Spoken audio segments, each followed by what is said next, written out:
মোল্লা বোঝেন তো নাকি? মোল্লা মানে হলো মুসলমান। মুসলমানদের বিশ্ববিদ্যালয় ভাইস চ্যান্সেলর প্রধান শিক্ষক যিনি তিনিও মুসলমান, বিশ্ববিদ্যালয় বানিয়েছেন যিনি তিনিও মুসলমান, আর সেখানে ছাত্র পড়াশোনা করছে তারাও মুসলমান। কোনো হিন্দু নাই, জৈন নাই, শিখ নাই, ইহুদি নাই, খ্রিস্টান নাই, মুসলমানদের কল্যাণের জন্য বানিয়েছেন একজন হিন্দু পণ্ডিত। লোকটির নাম স্যার রাধাকৃষ্ণ সর্বপল্লী। কি নাম বললাম? লোকটির নাম হলো স্যার রাধাকৃষ্ণ সর্বপল্লী। তিনি বলছেন, we can not Denny that the conception of Brotherhood in Islam transcends all barriers of race and nationality, a feather which does not character any other religions. আরেকজন হিন্দু পণ্ডিতের নাম বলবো, লোকটির নাম ডক্টর রামনারায়ণ শাস্ত্রী। কি নাম বললাম? ডক্টর রামনারায়ণ শাস্ত্রী। তিনি বলছেন, I can sure them that Hindustan will become Islamistan in the near future. Make Hindustan into Islamistan is my message to the Indian Muslims. It is the key to the solution of all Indian ills. বুঝতে পেরেছেন কিছু? কি কথা বলতে হবে, কিছু বুঝতে পেরেছেন?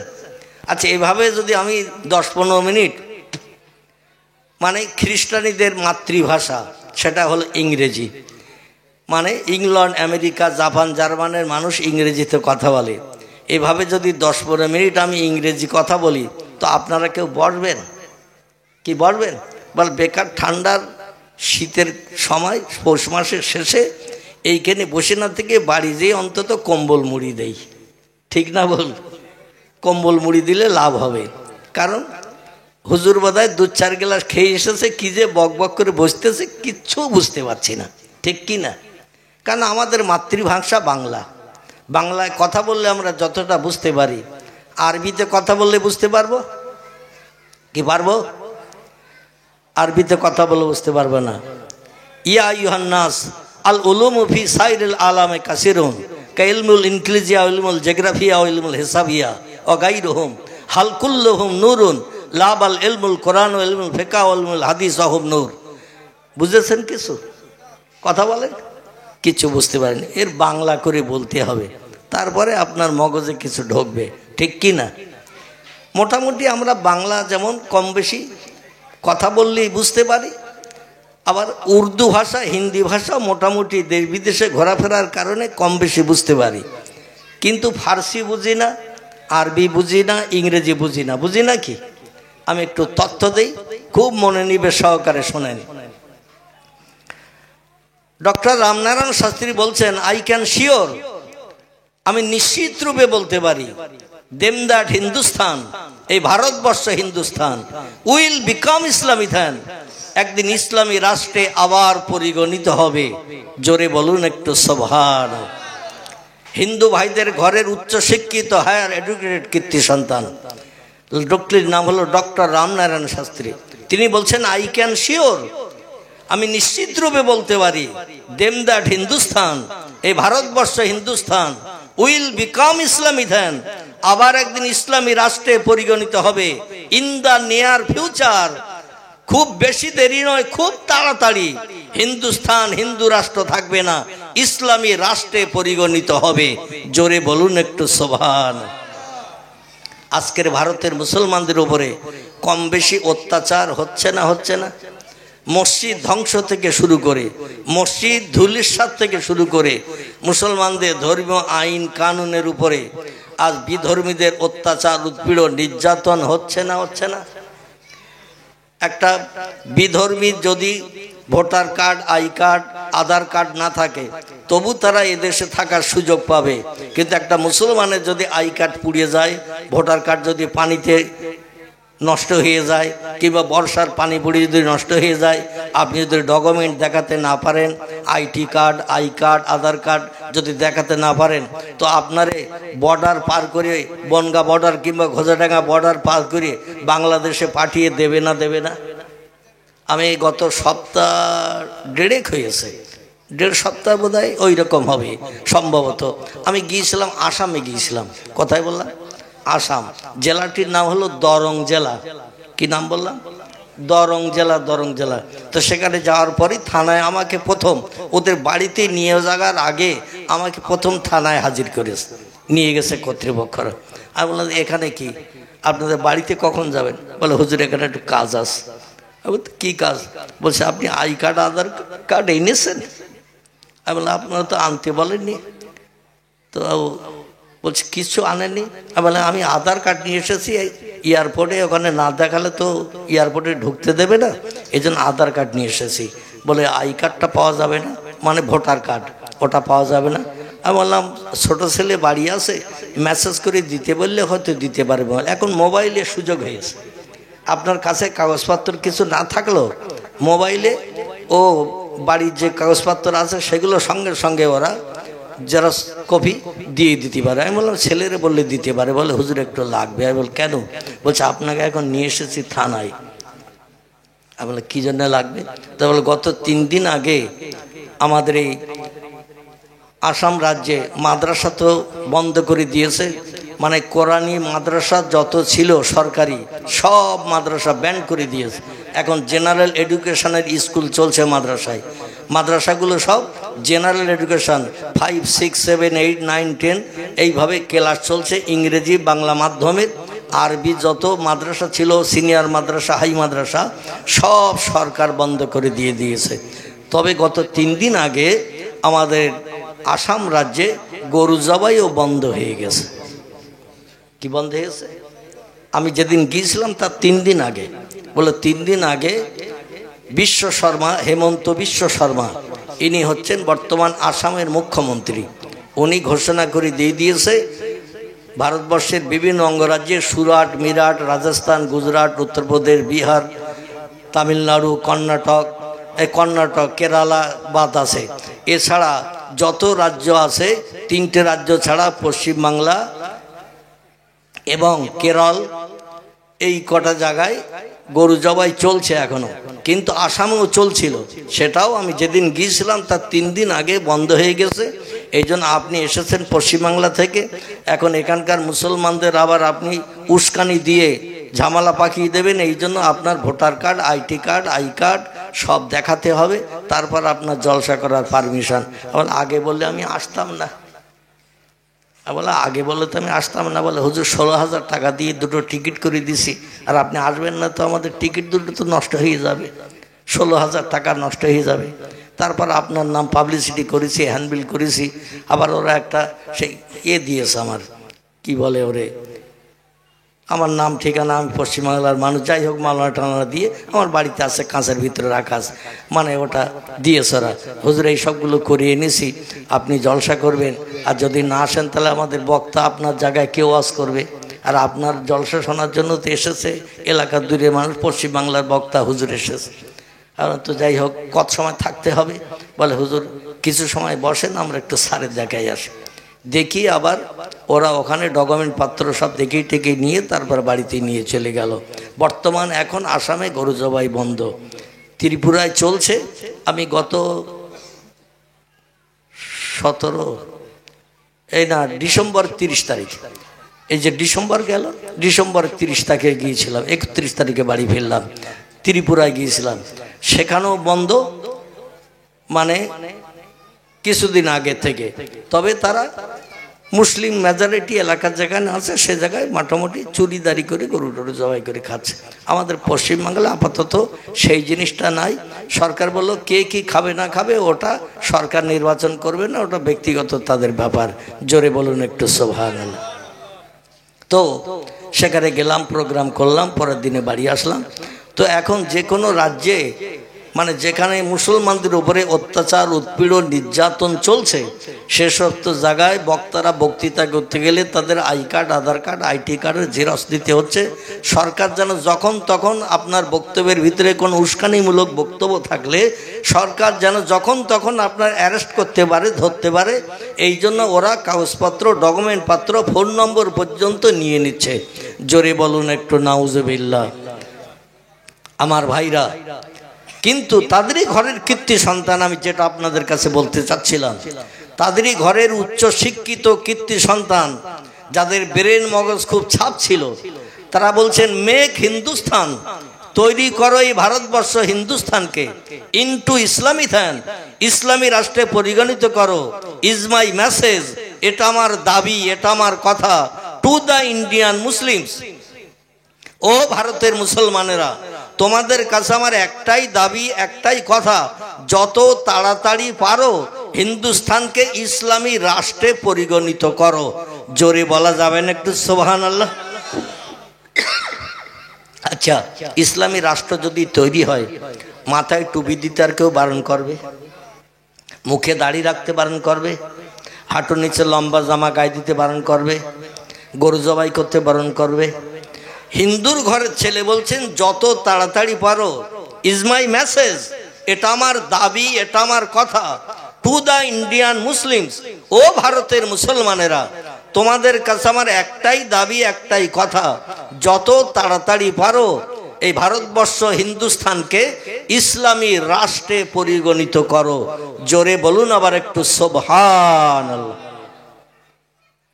তিনি বলছেন যদি কেউ জিজ্ঞাসা করে আমি হিন্দুর ঘরের ছেলে হয়ে মুসলমানদের ইসলামী রাষ্ট্র এই ভারতবর্ষকে পরিগণিত করার কথা কেন বললাম, অনেকে আমার বক্তব্য শুনে হয়তো মনে করবে লোকটার মাথা গরম হয়ে গেছে, 2-4 গ্লাস খেয়েছে, কিংবা লোকটা পাগল হয়ে গেছে, তাই মুসলমানদের ডেকে বলছে হিন্দুস্তানকে মুসলিম রাষ্ট্র, ইসলামী রাষ্ট্র তৈরি করো। আমি তাদের মগজের দুশ্চিন্তা দূর করার জন্য ডক্টর রামনারায়ণ শাস্ত্রী আমি বলছি, ইট ইজ দ্য কি, এটা হলো তার একটাই মাত্র উপায়, এটা হলো তার একটাই মাত্র চাবি, to the solution of all Indian ills. সারা ভারতের মানুষ শুধু মুসলমান নয়, হিন্দু নয়, জৈন নয়, খ্রিস্টান নয়, ইহুদি নয়, কোল নয়, ভিল নয়, নাগা নয়, খাসা নয়, মুন্ডা নয়, আর্য নয়, অনার্য নয়, আদিবাসী নয়, সাঁওতালি নয়, যত ধর্মাবলম্বী ভারতবর্ষে বসবাস করে সব লোকের রোগের ঔষধ মুসলমানদের কোরআনের ভিতরে আল্লাহ পাক বর্ণনা করে পাঠিয়ে দিয়েছেন। জোরে বলুন একটু সুবহান। তিনি বলছেন অল ইন্ডিয়ান ইলস, সারা ভারতের মানুষ যত রোগে, যত বেমারিতে, যত অসুস্থতায় আছে, সব রোগের ঔষধ মুসলমানদের কোরআনের ভিতরে আল্লাহ পাঠিয়ে দিয়ে দিয়েছেন। চিল্লায় বলা যাবেন একটু সুবহানাল্লাহ? আচ্ছা, এই তথ্য যদি তিনি দিয়ে থাকেন তাহলে তথ্যটা তিনি ভুল দিয়েছেন না ঠিক দিয়েছেন? কথা বলতে হবে। তথ্যটা হিন্দুর ঘরের ছেলে হলো আমরা 24 ঘন্টায় কোরআন হাতে করতে পারি নাই, কোরআনের মানে মতলব জানারও চিন্তা ভাবনা জীবনে নিতে পারি নাই, একটু সময় কোরআনের পিছনে দিতে পারি নাই, কিন্তু হিন্দুর ঘরের ছেলেরা যথেষ্ট কোরআনের পিছনে সময় দেয়। এই ভারতবর্ষ যখন বাংলাদেশ আলাদা হয়নি, পশ্চিম পাকিস্তান আলাদা হয়নি, এক ভারতবর্ষ যখন ছিল, আফগানিস্তান আলাদা হয়নি, ভারতবর্ষ একটা বিশাল রাষ্ট্র ছিল, যে রাষ্ট্রের রাজসিংহাসনে বসে রাজিত্ব করেছিলেন মুসলমানেরা। কারা? মুসলমানেরা। জহিরুদ্দিন মোহাম্মদ বাবর, তার ছেলের নাম আকবর, আকবরের ছেলের নাম জাহাঙ্গীর, জাহাঙ্গীরের ছেলের নাম শাহজাহান, শাহজাহানের ছেলের নাম ঔরঙ্গজেব, শের শাহ, আলাউদ্দিন খলজি, মোহাম্মদ বিন তুগলক, সুলতানা রিজিয়া, এভাবে যত নাম এসেছে, এক টানা মুসলমানেরা দিল্লির রাজসিংহাসনে বসে রাজিত্ব চালিয়েছেন ইসলামী আইন কানুনে 750 বছর। কদিন? কি বুঝতে পারেননি? 750 বছর একটানা রাজিত্ব করেছে। আমার ভাইরা, আজ পর্যন্ত মুসলিম ছাড়া দিল্লির পার্লামেন্টে বসে 100 বছর একটানা রাজিত্ব করেছে কোন ধর্মাবলম্বী, এমন রেকর্ড ভারতের ইতিহাসে নাই। 100 বছর একটানা রাজিত্ব করেছে। অন্য কোন ধর্মাবলম্বীরা তাদের উৎখাত করে দিয়ে আর একটা ধর্মাবলম্বী এসে বসেছে, এমন রেকর্ড ভারতের ইতিহাসে নাই। কিন্তু মুসলমানদের ইতিহাসে আছে, একটানা 750 বছর রাজিত্ব করেছে মুসলমানেরা। জোরে বলুন একটু সুবহানাল্লাহ। কারণ কি বলুন তো? একটা ছোট্ট তথ্য আপনাদের কাছে পরিবেশন করি, তারপরে কোরআনের আয়াত আমি রেখেছি সূরা ওয়াকিয়া থেকে ছোট্ট ছোট্ট 3টি আয়াত। কটা? ছোট্ট ছোট্ট 3টি আয়াত সূরা ওয়াকিয়া থেকে রেখেছি কোরআন পাকের মর্যাদা সম্পর্কে। আমি সেদিকে আপনাদের নিয়ে যাব, তবে তথ্যটা একটু দিলে আপনাদের বুঝতে সুবিধা হবে। দেব না, সরাসরি কোরআনে যাব, যেটা বলবেন সেটা করব। তথ্যটা দিলে আপনারা কোরআনের মর্যাদা সম্পর্কে বুঝতে সুবিধা পাবেন। আর যদি বলেন না হুজুর সরাসরি কোরআনের আয়াতে যান, তাহলে কোরআনের যে আয়াত পড়ে আপনাদের আল্লাহু আকবার বলতে বলেছিলাম, আমি সেদিকে চলে যাব। এখন তথ্যটা দিয়ে বলবো, তথ্যটা দেব। আমাদের মুসলমানের একটি ছেলে, তার নাম হলো স্যার সৈয়দ আহমদ। কি নাম বললাম? ইতিহাসে তার জীবনী লিপিবদ্ধ আছে। লোকটির নাম স্যার সৈয়দ আহমদ। তিনি দিল্লির আলিগড়ে একটা বিশ্ববিদ্যালয় বানিয়েছিল। স্যার সৈয়দ আহমদের বানানো একটা বিদ্যালয় তিনি বানিয়েছিলেন, এখনো আছে দিল্লিতে। জায়গাটির নাম হলো আলিগড়। কি নাম বললাম? আলিগড়। খুব ভালো করে শুনবেন, আলিগড়। এই বিশ্ববিদ্যালয়টা এত বড়, এত এরিয়া, যেমন সৌদি আরবের আরাফাত বলে একটি জায়গা আছে, নাম শুনেছেন? আচ্ছা, আরাফাতে কি হয় বলুন তো? আরাফাতে, আরে ভুল হলে তা তো বলবেন। আমি তো বসেছি এখানে সংশোধনের জন্য, আর আমি যদি তথ্য দিতে যে কোনো ভুল বলে বসি, আপনারা ক্যাট করে ধরে নিয়ে তথ্যটা জানিয়ে দেবেন, তাহলে আমারও মগজের সংশোধন হয়ে যাবে, ঠিক কি না? একটা তথ্য সবাই জানে? সবাই সব জিনিস সম্পর্কে খবর রাখে না। এই জন্য আপনাদের মগজে এমন কিছু তথ্য আছে যেটা আমার সারা ব্রেন ঘুটলেও পাওয়া যাবে না। আর আল্লাহ অধমের ব্রেনে টুকটাক যা রেখেছেন, আপনাদের অনেকের ব্রেনে সেটা নাই, ঠিক কি না? এই জন্য একে অপরের থেকে শিক্ষা নিতে হয়।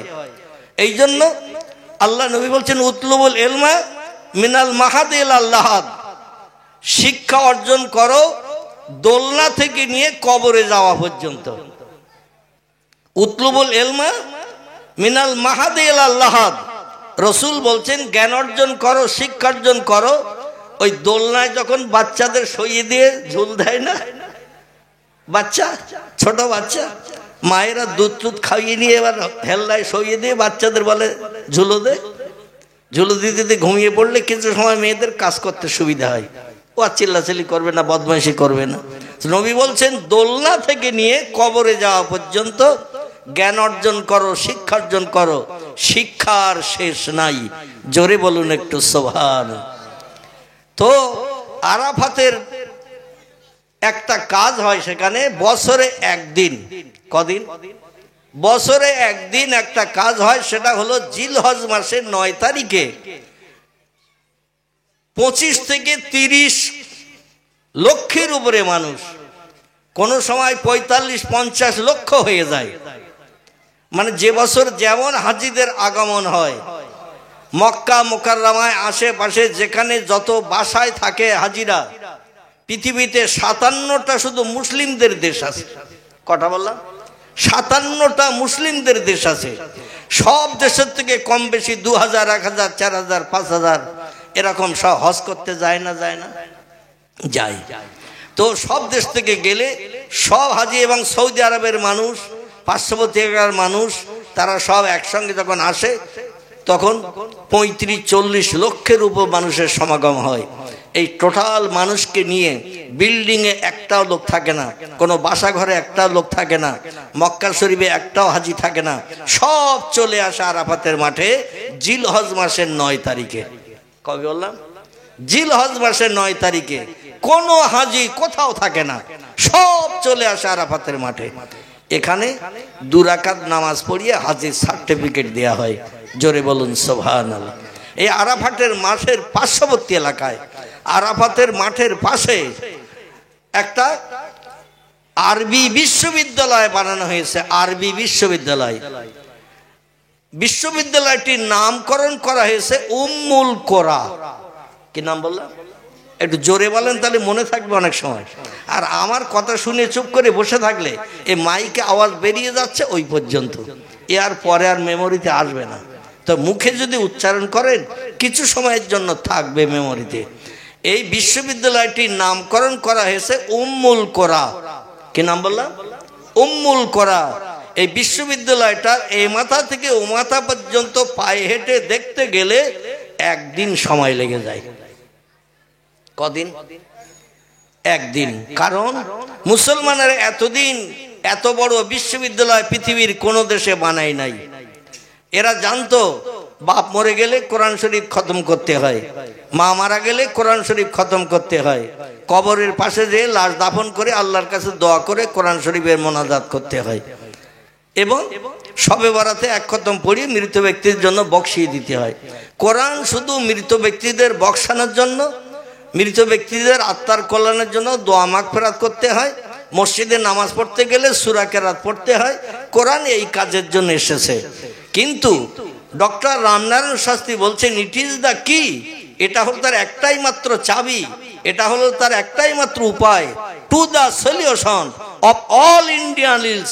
সারা ভারতের মানুষ যত রোগে বেমারিতে অসুস্থতায় আছে সব রোগের ঔষধ কোরআনের ভিতরে আল্লাহ ঢুকিয়ে দিয়েছেন। জোরে বলুন সুবহানাল্লাহ।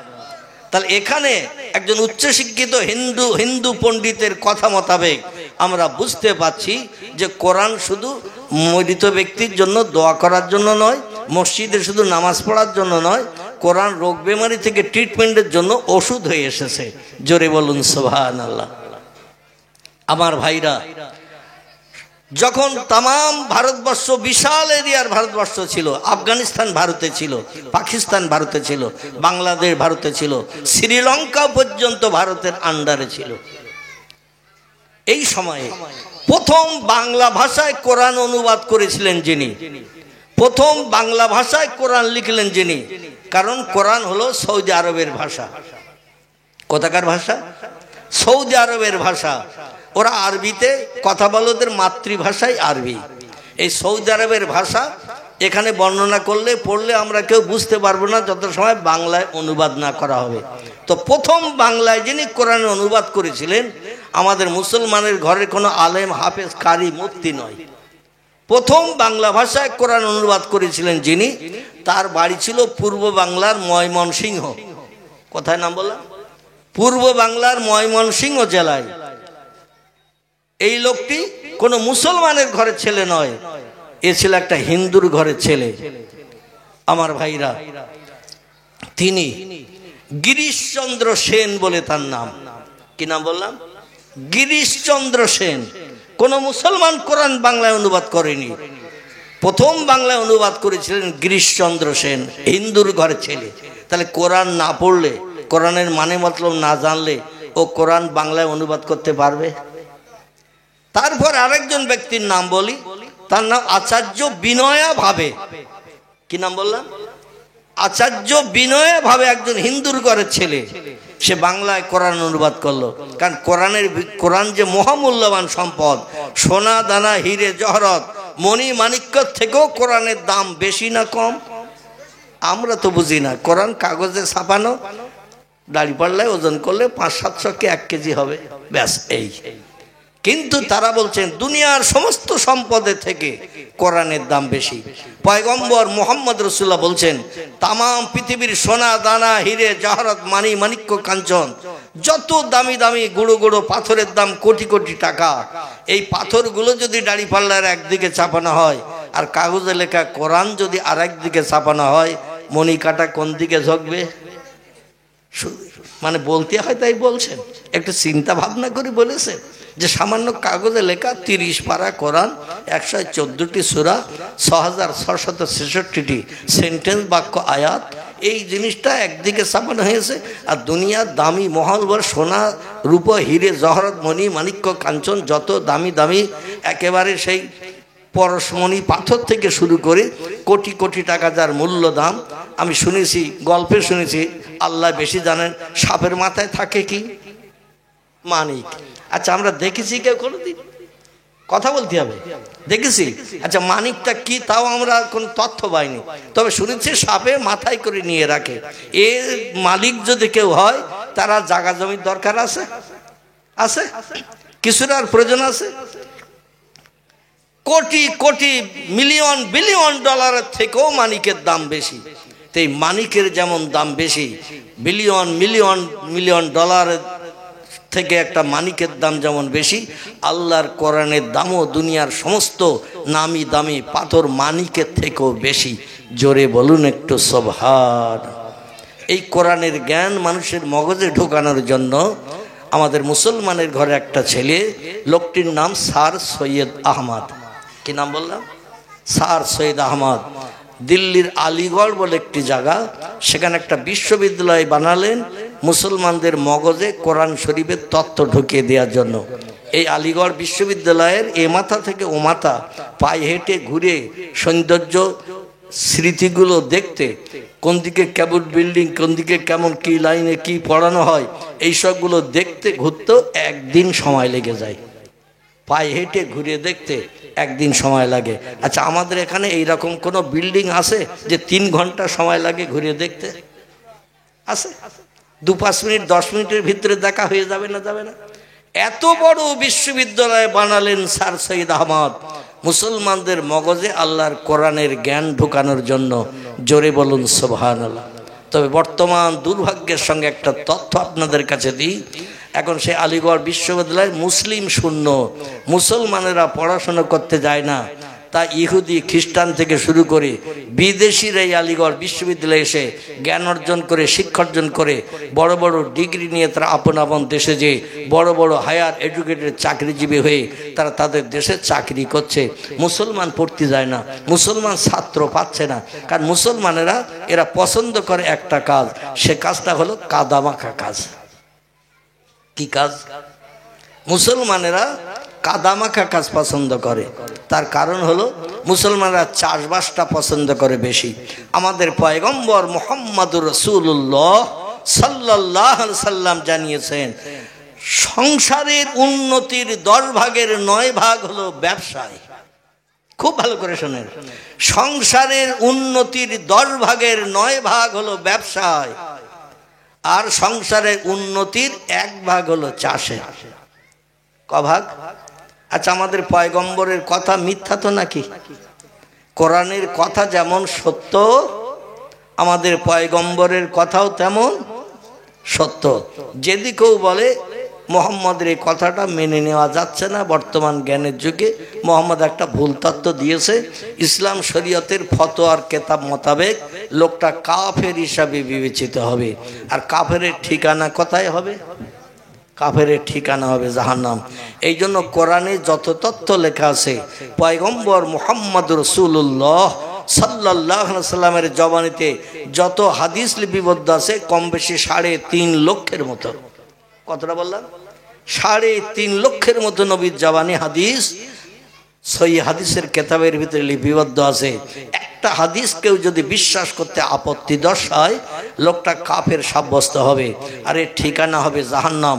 আল্লাহ যেন আমাদের সকলকে হেফাজত করেন। সকলে বল আমিন। জোরে বলুন আমিন। এই আলিগড় বিশ্ববিদ্যালয়ের একটি তথ্য আমি আপনাদের কাছে পরিবেশন করি, কোরআনের আয়াতের দিকে এগিয়ে নিয়ে যাব। আলিগড় বিশ্ববিদ্যালয় তখন রমরমিয়ে চলছে। আমার ভাইরা, স্যার সৈয়দ আহমদের প্রতিষ্ঠিত আলিগড় বিশ্ববিদ্যালয় মুসলমানদের ঘরের কীর্তি সন্তান। মুসলমানদের শিক্ষিত করার জন্য, মুসলমানদের জ্ঞানী করার জন্য, আল্লাহর কোরআনের জ্ঞান মুসলমানদের মগজে ঢোকানোর জন্য এই বিশ্ববিদ্যালয়টা প্রতিষ্ঠা করেছিলেন। আর মুসলমানেরা তখন ওখানে পড়াশোনা করত, মুসলমানেরা বানিয়েছে বলে। ভিন ধর্মাবলম্বীরা ওখানে শিক্ষা নিতে যেত না, বল মুসলমানদের ধর্মগ্রন্থ কোরআনের শিক্ষা হবে, আমরা কোরআন শিখে কি লাভ করবো, ওখানে পড়বো না। কেউ আলিগড় বিশ্ববিদ্যালয়ে বিধর্মীরা পড়তে যেত না। এই রকম সময় ওখানে হায়ার এডুকেটেড উচ্চ শিক্ষিত চাকরিজীবী যারা ছিল, যারা চাকরিজীবী ছিল, সুপারিনটেন্ডেন্ট ছিল,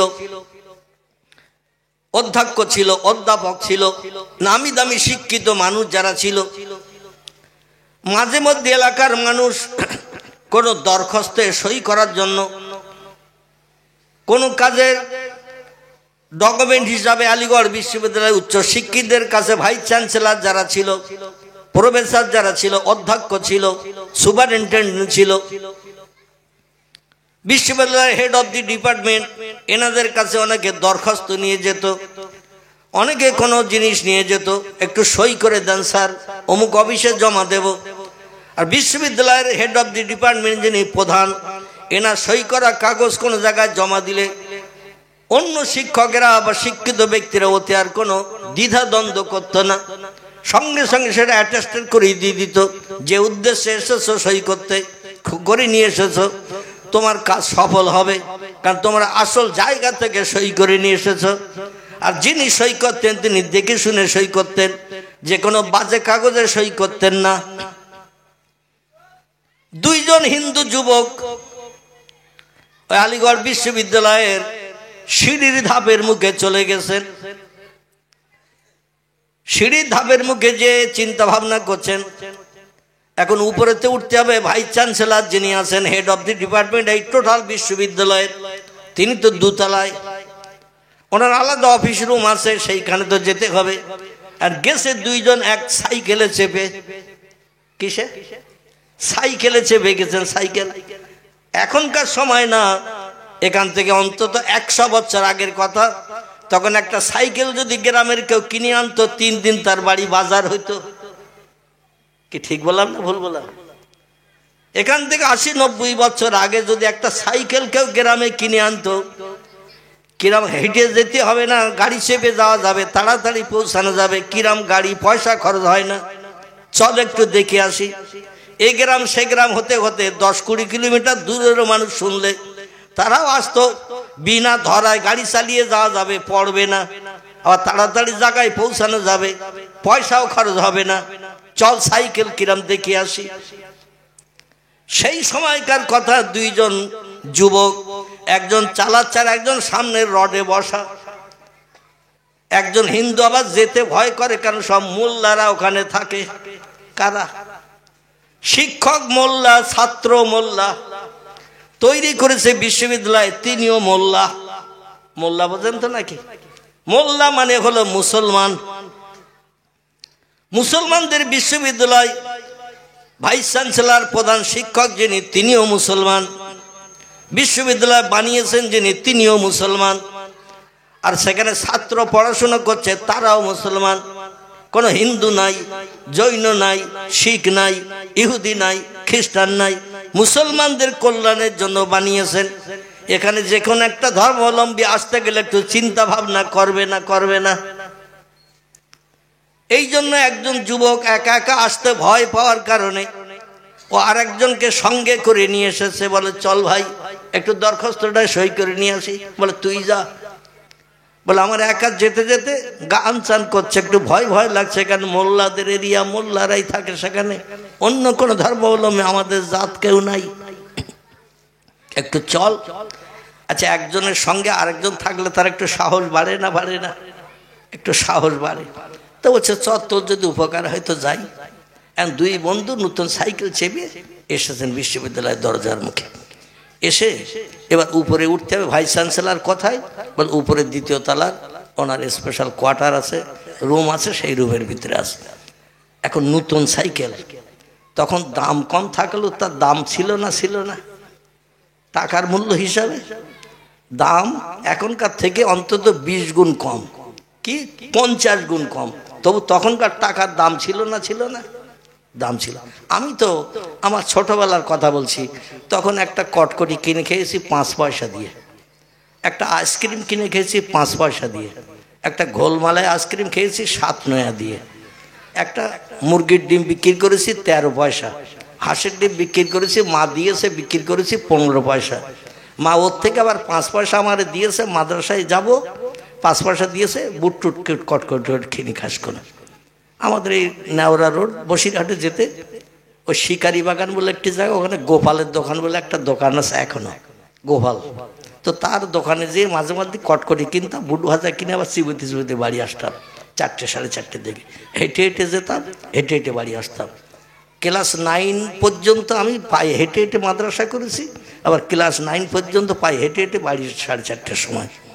ক্লাস 10-এ যখন উঠেছি, মানে মাধ্যমিক ক্লাস 10-এ, আমার মা ছাগল বিক্রি করে দিয়েছে 225 টাকা। কথা বললাম, 225 টাকাতে একটা ছাগল বেচেছে। সেই ছাগল বেচা 225 টাকাতে একটা সাইকেল কিনেছে, 225 টাকা। সেই 225 টাকা সাইকেল কিনে তখন সাইকেলে করে যাওয়া আসা করেছে। আবার প্রায় 12-13 বছর ধরে ওই সাইকেলটা চালিয়েছি। আবার পরে বিক্রি করেছে সেই 225। কথা বললাম, পরে আবার বেচেছি সেই 225। আমার মালের দাম হৌ করে বেড়ে যাচ্ছে, যার কারণে আমার কেনা দামই আবার বিক্রি করেছি 13 বছর চালানোর পরে সেই সাইকেল। তো যাই হোক, তখন গুঁড়ো গুঁড়ো ওই জেটির ডিম, এই জেটির ডিমের মতো এরকম গুঁড়ো গুঁড়ো খাবার থাকতো, 1 নয় 3টে করে দিত। কটা জেটির ডিম 1 নয় 3টে করে দিত। আমার এখনো মনে আছে। বড় বড় মাছ লজেন একটা 5 পয়সা একটা, এই ঠিক এই বড় বড় মাছ লজেন 5 পয়সা। তো যাই হোক, তখনকার সময় এখনকার সময়, এখন একটা কটকটি কিনতে গেলে অন্তত 2 টাকা লাগবে নাকি 5 টাকা। তাহলে তখন ছিল 5 পয়সা, এখন 5 টাকা। তাহলে দামের মূল্য কত বেড়ে গেছে। তখন 13 পয়সা ছিল একটা মুরগির ডিম, এখন হয়ে গেছে 7 টাকা। তাও ওদের দেশি মুরগির ডিম দেবে না, 7 টাকা পোলট্রির ডিম, ঠিক কি না? তাহলে কত গুণ বেড়েছে। সেই হিসাবে সাইকেলের দাম সেই সময় অনেক বেশি। তাই বন্ধু চিন্তা করছে, এখানে সাইকেলটা পাঁচিলের রানার গায়ে সাইকেলটা রেখে সিঁড়ি দিয়ে যখন ভাইস চ্যান্সেলরের ঘরে যাব সই করতে, দরখাস্তে ঘরের ভিতরে যেহেতু স্যারের কাছে অনুরোধ করতে হবে, দরখাস্তটা দেখাতে হবে। আর উনি তো কানা না যে একটা দরখাস্ত দিলে উনি স্টাম্প বার করে স্টাম্প মেরে সই করে দেবে।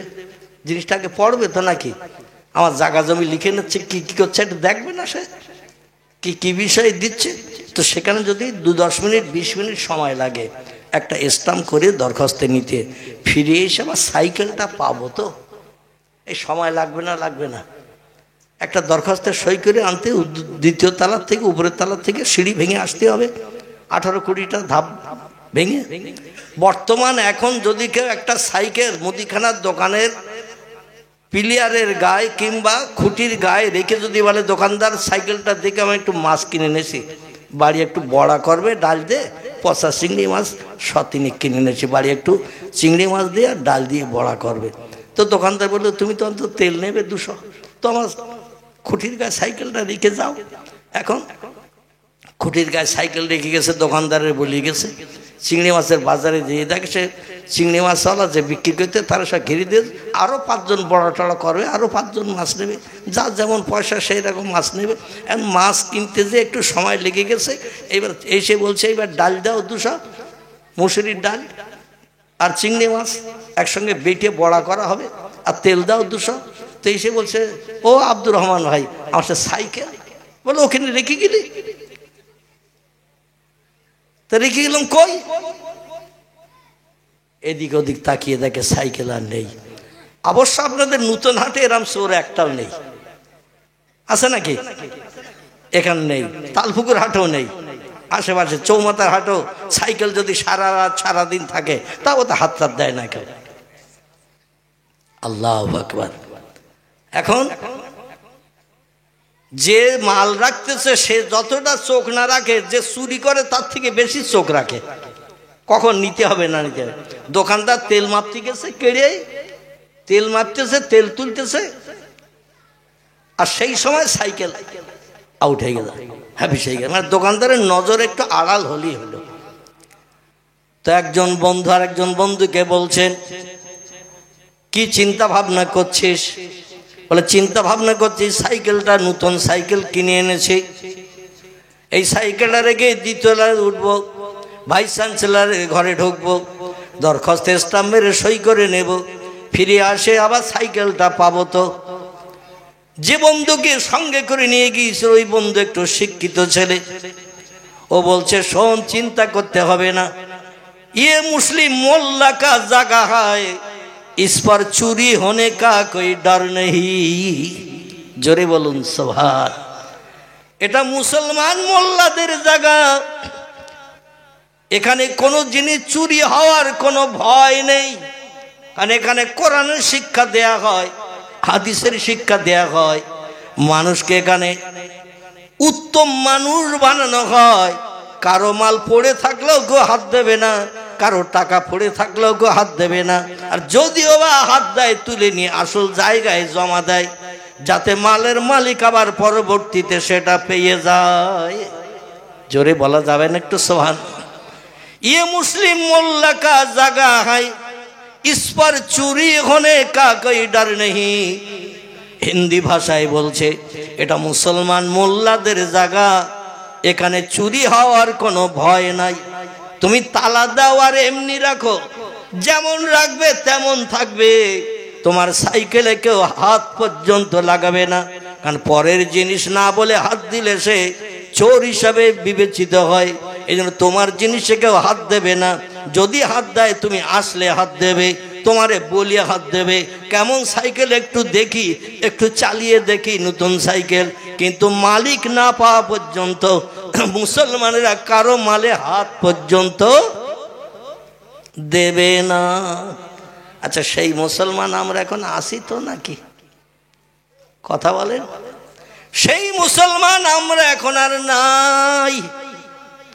এই মুসলমান না থাকার কারণে 7.5 বছরের রাজত্ব একটানা মুসলমানের পর মুসলমান, মুসলমানের পর মুসলমান। কোনো হিন্দু, কোনো জৈন, কোনো শিখ, কোনো ইহুদি, কোনো খ্রিস্টান, কোনো কোল, কোনো ভিল, কোনো নাগা, কোনো খাসা, কোনো মুন্ডা, কোনো আর্য, কোনো অনার্য, কোনো আদিবাসী, কারো বাবার ক্ষমতা হয়নি মোল্লাদের সরিয়ে দিয়ে রাজসিংহাসনে বসে দেশের জনগণের সুখ সমৃদ্ধ দান করা। এটা কারো জন্য সম্ভব হয়নি, কারণ প্রত্যেকটি ধর্মাবলম্বী জানতো মুসলমানেরা চুরি করে না, মুসলমানেরা মিথ্যা কথা বলে না, মুসলমানেরা কারো গালে অন্যায়ভাবে চড় মারে না, মুসলমানেরা কারো অর্থ আত্মসাৎ করে না। এই জন্য যারাই রাজত্ব চালাচ্ছে তারাই সঠিক। অন্য ব্যক্তি রাজসিংহাসনে বসলে দেশে অরাজকতা শুরু হবে। জোরে বলুন একটু আমিন, আর একটু জোরে বলুন আমিন। আমার আল্লাহ এই জন্য বলছেন ইন্নাহু লাকুরআনুন কারীম, এটা হলো আমার পাঠানো সেই কোরআন, যে কোরআনের ভিতরে দয়া, দাক্ষিণ্য, করুণা, রহমত তোমাদের জন্য আমি আল্লাহ পরিপূর্ণতা দান করে তোমাদের ঘরে পাঠিয়েছি। আমার দয়া, রহমত, করুণা, বরকত, রহমত যা কিছু আছে আমি কোরআনের ভিতরে সব ঢুকিয়ে দিয়ে তোমাদের ঘরে পৌঁছে দিয়েছি। আমার কোরআন যদি মান্যতা দিয়ে চলো, কোরআন যদি তোমরা মেনে চলো, ফালা আলাইকা, আর কোনো জিনিসের প্রয়োজন তোমাদের হবে না। মা ফাতাকা মেনহু, কোরআন তোমাদের জন্য যথেষ্ট। চিল্লায়ে বলুন একটু সুবহানাল্লাহ, নারায়ে তাকবীর। আচ্ছা, আমরা বাস্তবে প্রমাণ করে দেখেছি। আল্লাহ তো বললেন আমার কোরআনের ভিতরে আমি পরিপূর্ণতা দিয়ে দয়া, দাক্ষিণ্য, রহমত, করুণা, বরকত যা কিছু আমার আছে সব কোরআনের ভিতরে ভরে দিয়ে তোমাদের ঘরে পাঠিয়েছি। আমরা কেউ কোনোদিন প্রমাণ করেছি? আল্লাহ বলছেন ও বান্দারা, বাস্তব জীবনে কোরআনের তথ্যগুলো যদি তোমরা তোমাদের জীবনের সঙ্গে প্রতিফলিত করতে চাও, তবে আমার কোরআনের কিছু আইন কানুন তোমরা আগে শুনে নাও। খুব ভালো করে শুনে নেবা। আমার কোরআনের কিছু আইন কানুন তোমরা ভালো করে শুনে নাও। আল্লাহ বলছেন ও বান্দারা তোমরা শোনো, লা ইয়ামাসসুহু ইল্লাল মুতাহহারুন, কোরআনের থেকে যদি কোনো বিপদ মুসিবতের সমস্যায়, রোগের সহি অভাবে যদি কিছু সাহায্য পেতে চাও, আমার কোরআনের মাধ্যম দিয়ে যদি তোমরা সমস্যার সমাধান পেতে চাও, দুনিয়ায় সুখী জীবন গঠন করতে চাও, তাহলে কিছু তথ্য শোনো। তথ্য কি? আল্লাহ বলছেন লা ইয়ামাসসুহু ইল্লাল মুতাহহারুন, অত সময় পর্যন্ত আমার কোরআনে তোমরা হাত দেবে না, আমার কোরআনের থেকে জ্ঞান অর্জন করতে যাবে না, কোরআনের থেকে ঔষধ কালেকশন করতে যাবে না, কোরআনের থেকে সমস্যার সমাধানের জিনিস বার করতে যাবে না, যত সময় না পর্যন্ত তোমরা পবিত্রতা অবলম্বন করবে। কোরআনের থেকে কিছু যদি বার করতে চাও, ওষুধ পেতে চাও, সমস্যার সমাধান পেতে চাও, আমি আল্লাহ আমার দয়া, রহমত, করুণা, বরকত যদি পেতে চাও, আমার কোরআনের মাধ্যম দিয়ে যদি জ্ঞান অর্জন করে সেটা বাস্তবে রূপদান করতে চাও, প্রথম নম্বর কাজ হলো লা ইয়ামাসসুহু, অত সময় পর্যন্ত আমার কোরআনে তোমরা হাত দেবে না, কোরআন স্পর্শ করবে না, ইল্লাল মুতাহহারুন, যত সময় পর্যন্ত তোমার দেহটা পবিত্র না বানাবে। আচ্ছা, আপনাদের কাছে জিজ্ঞাসাবাদ করি, বেদ পড়তে গেলে উজু করতে হয়, গোসল করতে হয়?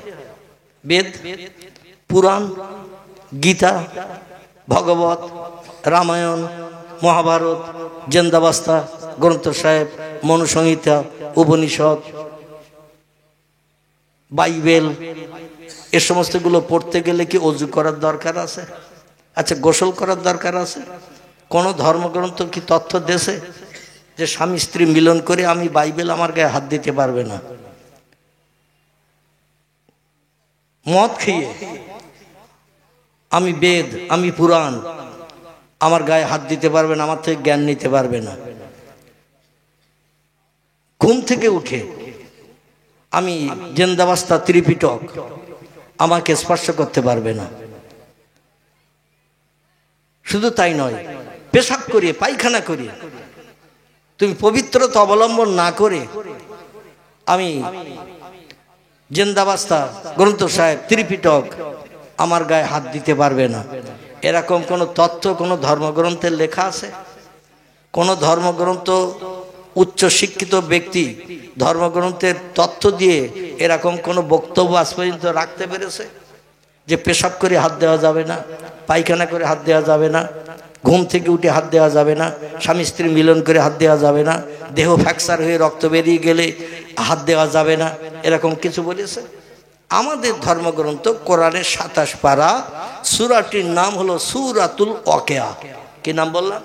সূরাতুল ওয়াকিয়ায় আল্লাহ বলছেন, আমার কোরআনের মাধ্যম দিয়ে সব সমস্যার সমাধান যদি পেতে চাও, কারো কাছে যদি হাত পাতার প্রয়োজন তোমরা মনে না করো, আমার কোরআন যদি তোমাদের জন্য যথেষ্ট হিসাবে তোমরা বিবেচনা করে নাও, প্রথম নম্বর কাজ হলো আমার কোরআন স্পর্শ করে জ্ঞান নিতে গেলে আগে তোমাদের পবিত্রতা অবলম্বন করতে হবে, নাপাক দেহ পাক করতে হবে।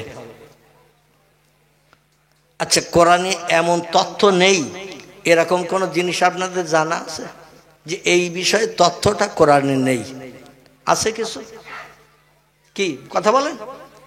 একেবারে অতীতকাল থেকে নিয়ে ভবিষ্যৎকাল পর্যন্ত পৃথিবীতে মানুষ যতদিন আসবে, যতদিন মরবে, এই দুনিয়া যতদিন থাকবে, নতুন কোন তথ্য কোরআনের দরকার নাই।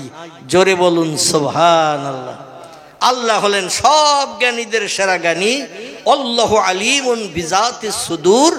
আল্লাহ বলছেন, আমি বান্দার অন্তরের গোপন খবরও রাখি, এবং আমি আল্লাহ আমার মতো জ্ঞানী আর কেউ নেই। ওমা উতীতুম মিনাল ইলমি ইল্লা কালিলা।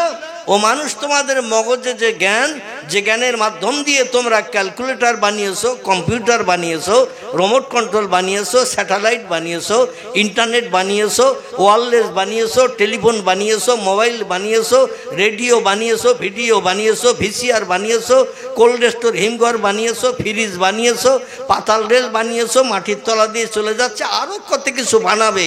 তাই বলে তোমরা যেন ধারণা করিও না আমার জ্ঞানের থেকে তোমাদের জ্ঞান বেশি। আল্লাহ বলছেন, তোমাদের মগজের জ্ঞান হলো আমি আল্লাহ আমার জ্ঞানের কাছে সামান্যতম, ইল্লা কালিলা, সামান্যতম একটুখানি জ্ঞান তোমাদের মগজে দিছি। আমি আল্লাহ হলাম অসীম জ্ঞানরাশির মালিক, তোমাদের জ্ঞান আমার জ্ঞানের কাছে সসীম সীমিত জ্ঞান, একটুখানি জ্ঞান। এই একটুখানি জ্ঞান নিয়ে আমার সঙ্গে যেন পাল্লা দিতে এসো না, পাগল হয়ে মরে যাবে। জোরে বলুন সুবহানাল্লাহ। আমার কোরআন ভবিষ্যৎকালের মানুষের জন্য যথেষ্ট, নতুন কোনো তত্ত্ব ঢোকানোর দরকার হবে না। তবে শোনো, এই কোরআনের জ্ঞান নিয়ে যদি পৃথিবীতে সেরা জ্ঞানী হতে চাও, আল্লাহ বলছেন লা ইয়ামাসসুহু ইল্লাল মুতাহহারুন, আগে পবিত্রতা অবলম্বন করো, নাপাক দেহে কোরআন হাত দিও না। নাপাক দেহে কোরআনে হাত দিলে তুমি কাফির হিসাবে বিবেচিত হবে। একটি ফতোয়া আপনাদের কাছে বলি, দুটি কাজ করলে মুসলমান সঙ্গে সঙ্গে কাফের হয়ে যায়। কটা? দুটি কাজ করলে মুসলমান সঙ্গে সঙ্গে কাফের হয়ে যায়, ও আর মুসলমান থাকে না। ওকে তওবা পড়তে হবে, কলেমায় রদ্দে খবর পড়তে হবে জনগণের সামনে, এবং অঙ্গীকার করতে হবে যা ভুল করেছি জীবনে যতদিন বাঁচবো এই ভুল আর করব না, এই ওয়াদা করে তওবা পড়তে হবে, কলেমায় রদ্দে খবর পড়তে হবে। যদি না পড়ে লোকটা মারা যায়, ওর জানাজা নামাজ পড়ার দরকার নাই, এমনি এমনি কবরে পুঁতে দেওয়া ভালো হবে। কারণ ইসলাম শরীয়তে লোকটা মুসলমান নয়, আর মুসলমান যে না হবে তার জানাজা পড়ার কোনো দরকার নাই। আমার ভাইরা, দুটি কাজের একটি কাজ হলো বেওযু অবস্থায় কোনো ব্যক্তি যদি নামাজ পড়ে, বেওযু অবস্থায় যদি কোনো ব্যক্তি নামাজ আদায় করে এবং রুকুর পরে সেজদায় দিয়ে, জমিনে সেজদায় যেয়ে যদি বলে সুবহানা রব্বিয়াল আলা, এই তাসবিহ যদি পাঠ করে সেজদা দেয়, লোকটা সঙ্গে সঙ্গে কাফের হয়ে যাবে। এই কাফেরের এই সেজদা, এই তাসবিহ আমার আল্লাহ কোনোদিন পছন্দ করেন না, বরং বেঈমানের তালিকায় তার নাম নথিভুক্ত করেন। আর একটা কাজ করলে যে কোনো মুমিন মুসলমান সঙ্গে সঙ্গে কাফের সাব্যস্ত হয়ে যায়, ও আর মুসলমান থাকে না। সেটি হলো বেওযু অবস্থায় পেশাব করে এসেছে, পায়খানা করে এসেছে, ঘুম থেকে উঠেছে, স্বামী স্ত্রী মিলন করেছে, কিংবা দেহ ফ্র্যাকচার হয়ে রক্ত নির্গত হয়েছে, অজু ভেঙে যাবে, অজু নষ্ট হয়ে যাবে। এই অবস্থায় যদি কোনো ব্যক্তি কোরআন স্পর্শ করে, লোকটা সঙ্গে সঙ্গে কাফের হয়ে যাবে। বোঝা গেল? এই দুটো কাজ যেন জীবনে যতদিন বেঁচে থাকবেন এই দুটো কাজ যেন জীবনে করবেন না। একটা হল অজু যদি ভেঙে যায়, কেরা ঠাট্টা করলো, বিদ্রুপ করলো, মুস্কি হাসলো, ওটা দেখবেন না। কারণ আপনি কাফের হওয়ার থেকে অজু করতে যাওয়া ভালো না খারাপ? মসজিদে আসেন, ঘুমিয়ে পড়েছেন, মসজিদে আসেন, ঘুমিয়ে পড়েছেন, ইসলাম শরীয়তের ফতোয়ার কেতাবে এসেছেন, কোথায় বসে আছেন এতটুকু খেয়াল নাই, মানুষ তন্দ্রায় গেছে, ঘুমিয়ে গেছে, পাশের মানুষ গুঁতো না দেওয়া পর্যন্ত আপনার ঘুম ভাঙে নাই, আপনার কিন্তু অজু নষ্ট হয়ে গেছে। ওই অবস্থায় যদি আপনি নামাজ আদায় করেন, আপনি কাফের সাব্যস্ত হবেন। এই জন্য বায়ু সরে গেছে, পিছনের দরজা দিয়ে হাওয়া নির্গত হয়ে গেছে, আপনি লজ্জার মাথা খেয়ে উঠে চলে যাবেন, উজু করে আসবেন। এখন আমি উজু করতে গেলে লোকে ধারণা করবো বায়ু সরে গেছে, পিছনের দরজা দিয়ে হাওয়া নির্গত হয়ে গেছে, লোকজন হয়তো মুস্কি হাসবে, ঠাট্টা করবে। কোনো দিকে তাকাবেন না, কে কি বললো, কে কি করলো, কে হাসলো কি কাঁদলো, ও দেখার দরকার নাই। আপনাকে যেতে হবে অজু করতে, অন্যথায় নামাজ পরিত্যাগ করতে হবে। কি করতে হবে? হয় অজু করতে হবে, অন্যথায় নামাজ ছেড়ে দিতে হবে। ওই জামাতের দরকার আপনার নাই, পরবর্তীতে একা নামাজ পড়বেন অজু করে, সেটাও ভালো। ওই জামাতের সবের আশায় বেঈমান হবেন না। জোরে বলুন আমিন। আল্লাহ যেন আমাদের হেফাজত করেন। বোঝা গেল ফতোয়াটা? বোঝা গেল তো নাকি? আমার শাইতানির রাজিম।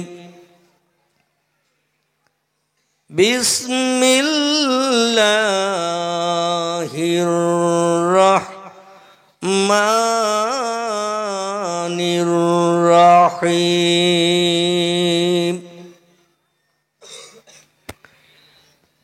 ইন্নাহু লাকুরআনুন কারীমুন ফি কিতাবিম মাকনুন লা ইয়ামাসসুহু ইল্লাল মুতাহহারুন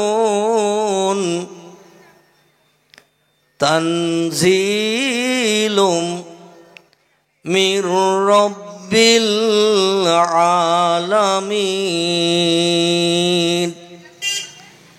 সকলে প্রাণ খুলে উচ্চ রবে গলা ছেড়ে বলুন আল্লাহু আকবার। যার যার আল্লাহু আকবার বলতে আপত্তি আছে তার বলতে হবে না। যার যার আপত্তি নাই, আল্লাহর নামের আওয়াজ তুলতে যার যার আপত্তি নাই, একটু জোরে আওয়াজ তোলেন তো দেখি।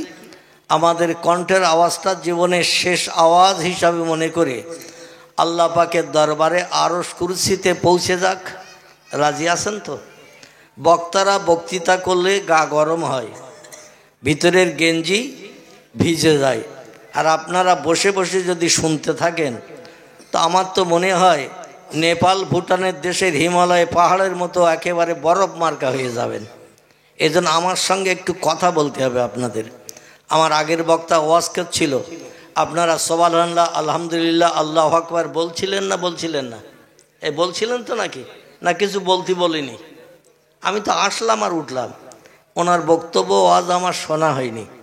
যদি 10-20 মিনিট থাকতাম তাহলে আমি বুঝতে পারতাম যে আল্লাহু আকবার আপনারা বলেছেন কিনা, সুবহানাল্লাহ বলেছেন কিনা, লা ইলাহা ইল্লাল্লাহর জপ জিকির করেছেন কিনা।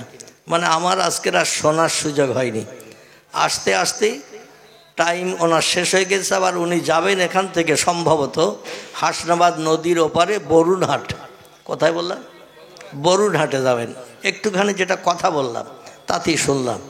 আবার আরেকজন বক্তা যিনি আমার পরে স্টেজে এসে আপনাদের সঙ্গে চারিচক্ষের মিলন ঘটাবেন, তিনিও সম্ভবত আছেন বোধহয় ওই বরুণহাটে, একই জায়গায়। তাহলে ইনি যাবেন আর তিনি আসবেন। আর আলহামদুলিল্লাহ আমারও গল্প করাটা বন্ধ হয়ে যাবে। মানে তিনি আসবেন, ওয়াজ করবেন। যত সময় তিনি না আসেন তত সময় তো আপনারা চুপ করে বসে থাকবেন নাকি? যে কোনো কারো তো কিছু বলতে হবে এখানে নাকি? তো আমার মনে আছে এই যে তেকাটি মার্কাগুলো দাঁড়িয়ে এই লাইন দিয়ে রেখেছে, এই তেকাটিওয়ালার একটা করে লোক বসলে আমার মনে হয় এখানে সামনে আর জায়গা ধরতো না। এই যেগুলো এই মেশিনগুলো যারা এনেছে ওরা যদি একজন করে বসতো তো সামনের জায়গা খালি থাকতো। ওরা মাল চালু করে দিয়ে সব এখন পেজি ফুরুলি পাপড়ের দোকানে চলে গেছে। মানে ওরা শুনবে না, মালে সব অ্যাডজাস্ট হয়ে যাচ্ছে। মানে এ পরে শুনবে ঘরে বসে বসে কম্বল মুড়ি দিয়ে। এখন শোনার দরকার নেই, লাইন চালু করে দিয়ে পেজি ফুরুলি পাপড়ের দোকানে কিংবা 3-4জন এক জায়গায় বসে ওরা এখন গল্প গুজবে মত্ত আছে। পরবর্তীতে ওরা বাড়ি যেয়ে কম্বল মুড়ি দিয়ে শুনবে। এখন আপনারা গ্রামবাসী, আপনারা তো আর পাবেন না, ও তো যার সেই নিয়ে চলে যাবে। এই জন্য আমি অনুরোধ রাখছি আশেপাশে যারা আছেন বা এখানে মজলিসে যারা বসে আছেন, ঠান্ডার প্রকোপে আড়ষ্ট না হয়ে একটু আমার সঙ্গে শীতকালীন সময়ের মর্যাদা রক্ষার্থে একটু কথা বলতে হবে। রাজি আছেন তো নাকি? আচ্ছা, কথা বললে লাভ না লস? আলহামদুলিল্লাহ। মানে লজ্জা পাবেন তাই বলছেন লাভ নাকি? না আসলে বলছেন লাভ? আসলে বলছেন লাভ। কোরআন পাকের এক একটা অক্ষর যদি আপনার জবানে উচ্চারণ করেন, আল্লাহু আকবার, আলিফ লাম লাম হে আল্লাহ, এবং আলিফ ছোট কাপ বে রে, এ কটা অক্ষর হলো? 4টে করে 8টা অক্ষর। এই 8টা অক্ষর একবার আল্লাহু আকবার বললে সঙ্গে সঙ্গে 80টা সব আপনার নাম আমলের থলিতে লেখা হবে। জোরে বলুন সুবহানাল্লাহ। খোদার কসম, হাসরের মাঠে একটা সব কেউ কাউকে দেবে না। একটা সব কেউ কাউকে দেবে না। মা দেবে না ছেলেরে, ছেলে দেবে না মারে, বাপ দেবে না স্ত্রীরে মানে মাকে, মা দেবে না স্বামীকে, ভাই দেবে না বোনকে, বোন দেবে না ভাইকে। এমনকি মা বলবে দুনিয়ায় আমার একটা ছেলে ছিল, সে কথা আমার এখন আর মনে নেই। আপনি ছেলে হয়ে মার কাছে যে বলবেন একটা সব হলে আমি সরাসরি জান্নাতে যেতে পারবো, জাহান্নামের আগুনে আমার আর পড়তে হবে না। সেদিন মা বলবে দুনিয়ায় যে আমার একটা ছেলে ছিল, এই হাসরের মাঠে প্রচণ্ড রৌদ্রতাপে সে কথা আমার এখন আর খেয়াল নাই, আমি নিজের জ্বালায় ব্যস্ত। বাংলা একটা প্রবাদ আছে, চাষা আপন পরাণ বাসা। সেদিন এই অবস্থা হবে, কেউ কাউকে সাহায্য করবে না। সেই জন্য সেদিনকার পুঁজি আজকের এই মজলিসে বসে একটু তৈরি করে নিতে কারো আপত্তি আছে? সেদিন কেউ কাউকে সাহায্য করবে না। তো সেদিনকার জন্য দুনিয়ায় বেঁচে থাকতেই আমরা একটু পুঁজি তৈরি করে নিয়ে যেতে রাজি আছি না নাই? যারা পাগল তারা বলবে নাই, কিন্তু আমরা তো কেউ পাগল না। কি পাগল? আমরা পাগল না। কোনটা ন্যায় কোনটা অন্যায়, কোনটা সত্য কোনটা মিথ্যা, কোনটা হক কোনটা না হক, কোনটা ভালো কোনটা মন্দ, এটা কম বেশি আমরা যাচাই করতে পারি না? পারি তো নাকি? তাহলে সবাই উচ্চ রবে একটু বলুন আল্লাহু আকবার।